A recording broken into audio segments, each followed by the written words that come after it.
If you're looking for extraordinary results, stop also trying to be ordinary.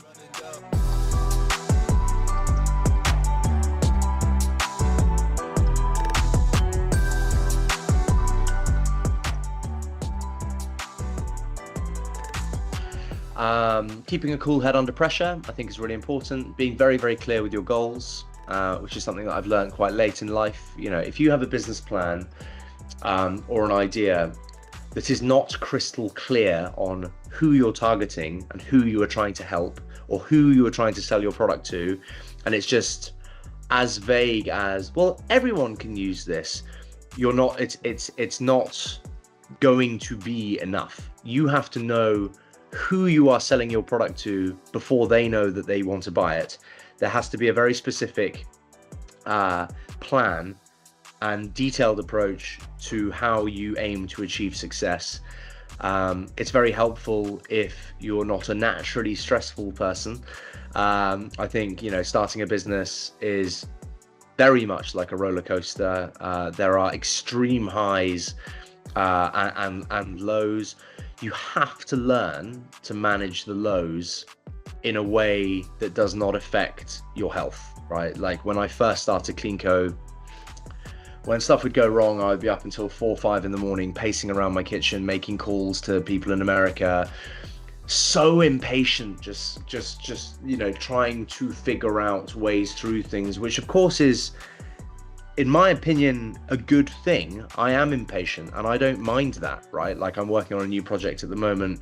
I push everyone to take meetings within a few hours, right? Like, okay, like, cool, we need to talk about this. Let's do it today, now. Like, I'll come to your office, and oh no, we're not free until Friday. It's like, no, we have to find time today. I personally think that if you can not manipulate time, but like if you can get more done quickly, obviously that's beneficial. When we were sorting CleanCo in the very early days, we were told, oh, it's an 11 month wait time, to make the glass, and I'd be like, 11 months? Like we need to do it in 11 days, and that was not possible.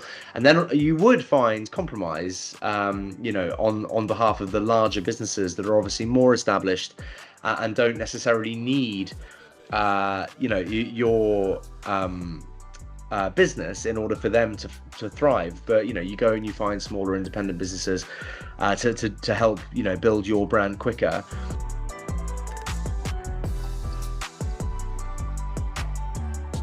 It's incredibly important to look after your health. Basically, I think you make clearer, better decisions when you look after your health.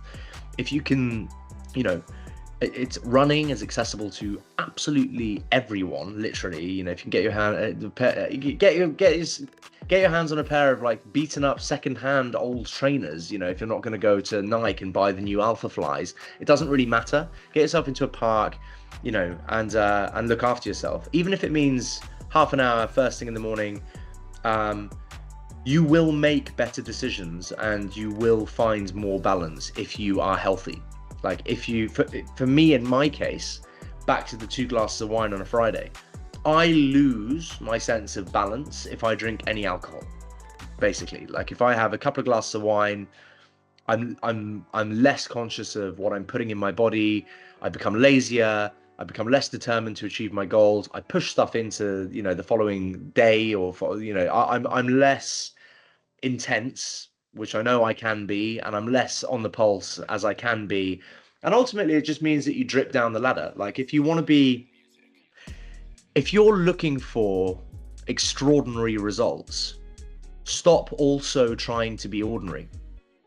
Like, do you know what I mean? Like, I find it completely bizarre when people want the $1 billion unicorn startup, but they also want to spend time with their mates in the pub.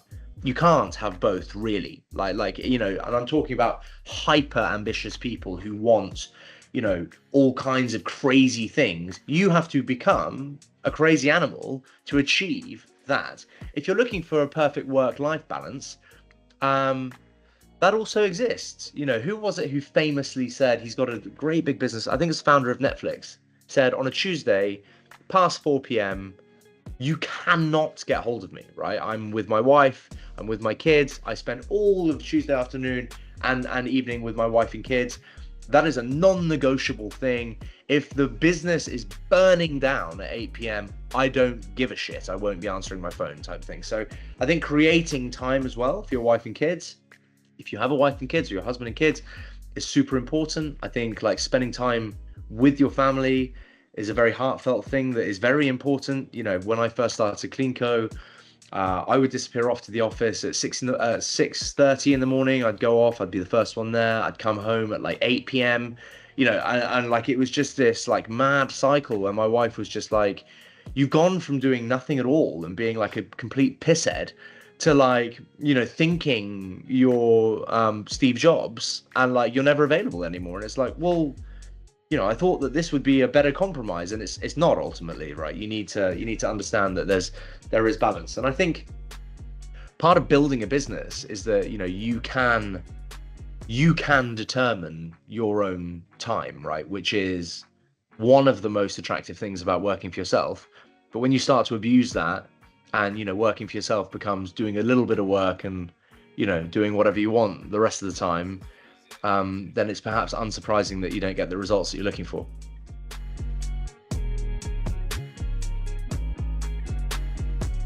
That barriers are a perception, that everyone has potential, and that I think what might feel like tiny things or tiny changes to your routine or your life can have a massive impact and, you know, ripple effect into who you become. It doesn't really matter what stage of your life you're in. If you would like to change and you would like to grow, that is entirely possible, and it's completely up to you. You know, don't listen to people who say that things aren't possible. I literally can't bear it when people say they can't do something. I think it's crazy to think that way. It's far healthier to think you can do everything and then realize you can't, right? Because it's a confidence building exercise to believe that you are great and powerful and interesting enough to be able to pull stuff off.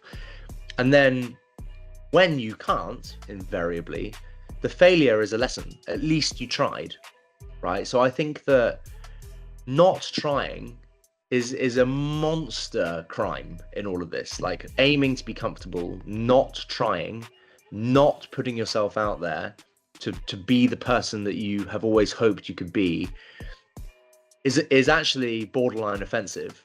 I think everyone should attempt to kind of go after their dreams and push themselves. And it simply doesn't matter if you fail. That's something I carried around with myself for ages with CleanCo. Like I was like, we'd take all these risks, we'd push the boat out, but if it doesn't work, the company's going to go under and everyone's going to think I'm a failure.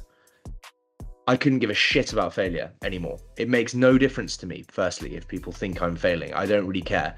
As long as you're invested in things that you really care about, that give you purpose, that you are happy with, if you don't make it, jump onto the next thing. Just jump into the next thing straight away. And I think, anyway, like that's, you know, being afraid of trying is something that people should attempt to move through.